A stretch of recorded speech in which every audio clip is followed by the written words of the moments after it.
ایک مصروف شہر میں کریم نام کا بوڑھا موچی رہتا تھا۔ اس کی دکان ایک پرانی لکڑی کا سٹال تھی جو نیم کے درخت کے نیچے لگی تھی۔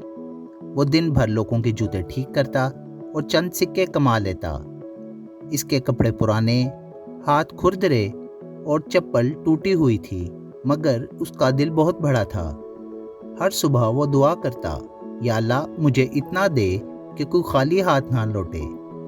وہ غریب لوگوں کے جوتے بغیر پیسے لیے ٹھیک کر دیتا۔ بچے اس سے بہت پیار کرتے تھے کیونکہ وہ جوتے بناتے ہوئے انہیں مزے کی کہانیاں سناتا۔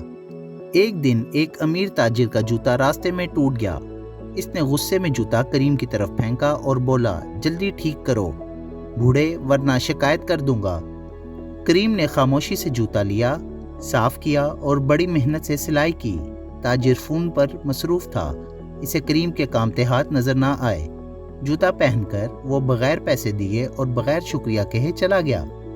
قریب بیٹھے فقیر نے کہا، ایسے بدتمیز لوگوں کے لیے کیوں محنت کرتے ہو؟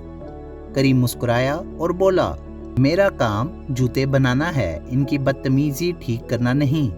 شام کو وہی تاجر واپس آیا، اس کی آنکھوں میں آنسو تھے۔ اس نے کہا، آج میرا بٹوا کھو گیا، میں تمہارے پیسے دیے بغیر آیا تھا مگر نہیں ملا۔ میں تم پر غصہ تھا مگر تم نے پھر بھی میرا جوتا دل سے ٹھیک کیا۔ اس نے کریم کو نئی چپل دی اور ایک لفافہ دیا۔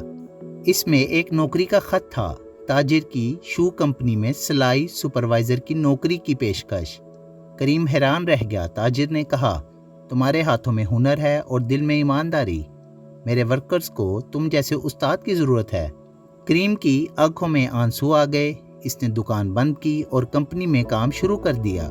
چند سالوں میں اس نے غریب موچیوں کے لیے ایک تربیتی اسکول کھولا تاکہ وہ بھی عزت سے جینا سیکھ سکیں۔ آج بھی لوگ اسے امیر دل والا غریب موچی کریم کہتے ہیں۔